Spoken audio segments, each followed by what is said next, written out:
Assalamualaikum warahmatullahi wabarakatuh. Apa khabar semua murid tahun 5 cerdas? Ustaz harap telah bersedia untuk pendidikan Islam tahun 5 pada pagi ini. Baiklah murid-murid, hari ini adalah sambungan bidang akidah. Kalau kamu masih ingat apa tajuk dia yang kita belajar? Okey, unit 4, syirik merosakkan akidah. Kalau ingat lagi, syirik ada berapa itu? Bagus. Kalau tak ingat, okey. Ulang balik nanti tengok video. Standard kandungan seperti juga minggu lepas. 3.3 merumus kepentingan mempertahankan akidah daripada perbuatan yang boleh membawa kepada syirik. Objektif pembelajaran, murid dapat menjelaskan jenis dan perbuatan yang boleh menyebabkan syirik dengan betul. Kedua, murid dapat membuat penilaian kesan syirik dalam kehidupan dengan betul. Dan yang ketiga, membuat justifikasi berkenaan situasi tertentu dengan tepat. Baiklah murid-murid, kita terus pergi kepada tajuk kita pada hari ini, kesan syirik jali. Kesan syirik jali. Kalau ingat lagi minggu lepas dah belajar syirik jali. Jadi tak nak ulang lah. Kita terus kepada tajuk hari ini. Nanti panjang pula video ni. Okey, pertama, kesan dia membatalkan akidah. Batal akidah kita. Sebab apa? Sebab syirik jali ni dia jelas-jelas menunjukkan kita telah menjadikan kepada Allah satu sekutu. Jadi batal akidah. Kedua, berdosa besar. Jadi syirik ni berdosa besar. Apabila berdosa besar, timbullah yang ketiga ni. Dijanjikan azab yang pedih. Dijanjikan azab yang pedih. Okey. Itu kesan syirik jali. Okay. Cara menjauhi syirik jali. Pertama, kita kena mendalami ilmu tentang Islam. Penting belajar agama Islam. Jadi kena dalami. Tak cukup, kena belajar lagi. Cari guru-guru yang betul. Kalau cari guru tak betul, nanti kita sesat sekali dengan guru tu. Okey. Yang kedua, istiqamah beribadah dan berdoa kepada Allah Subhanahu wa ta'ala.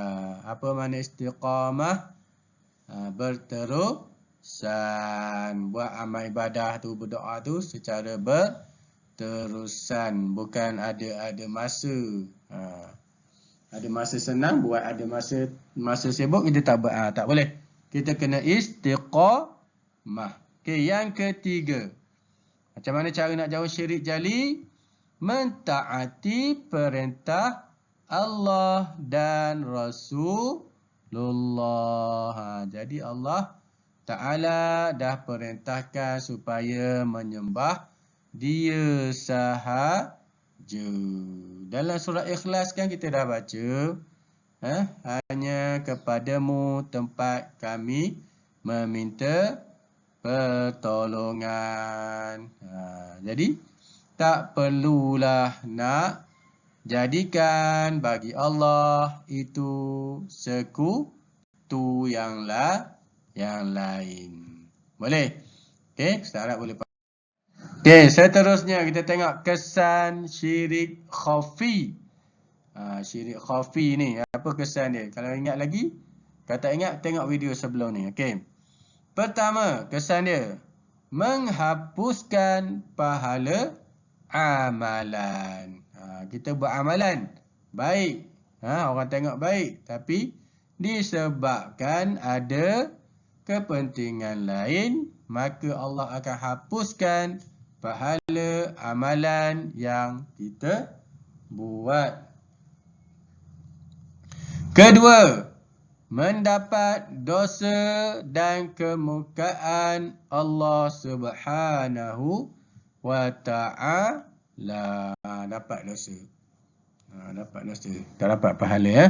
Okey, dan yang ketiga, hidup tidak tenang. Macam mana jadi hidup tak tenang? Hidup tak tenang lah kalau dia buat niat selain daripada Allah, orang tak puji dia. Jadi dia tak tenang. Dia rasa marah. Kenapa orang tak puji dia? Okey, itu contoh dia. Banyak lagi contoh dia. Okey. Cara menjauhi syirik khafi. Macam mana kita nak jauhi syirik khafi ni? Okey, pertama, melatih diri supaya ikhlas. Buat sesuatu tu kena ikhlas kerana Allah Subhanahu wa ta'ala. Macam awak belajar ginilah, belajar agama ini, kena ikhlas. Barulah kita sentiasa belajar. Tak perlu mak ayah nak suruh-suruh. Sebab kita ikhlas. Okay, yang kedua, menyembunyikan amalan kebajikan.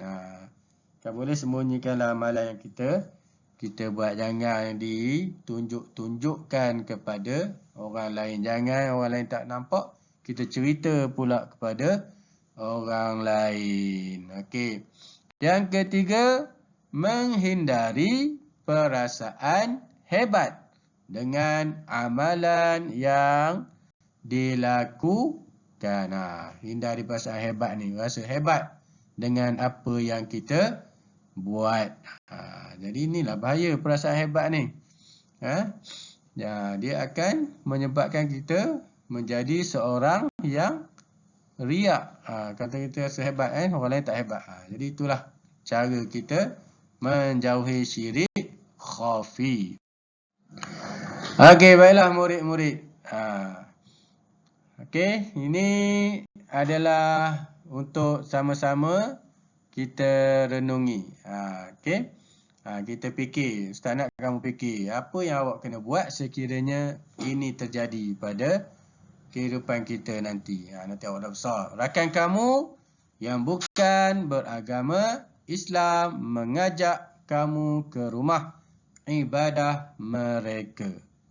Apakah yang akan kamu lakukan? Berikan alasannya. Macam mana kamu nak buat? Macam mana nak buat? Jadi fikir. Dalam Quran ada Allah Ta'ala telah ajar kepada Nabi macam mana nak tolak ajakan orang kafir. Dalam surah Al-Kafirun. Kamu boleh tengok macam mana dalam surah Al-Kafirun Allah Ta'ala mengajar Nabi Muhammad di dalam mempertahankan akidah Nabi.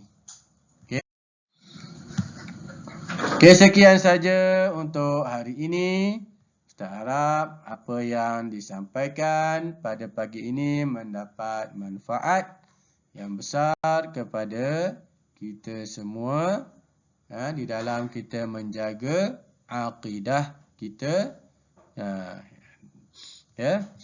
Moga-moga kita terselamat di dunia dan di akhirat. Sekian saja. Terima kasih. Assalamualaikum warahmatullahi wabarakatuh.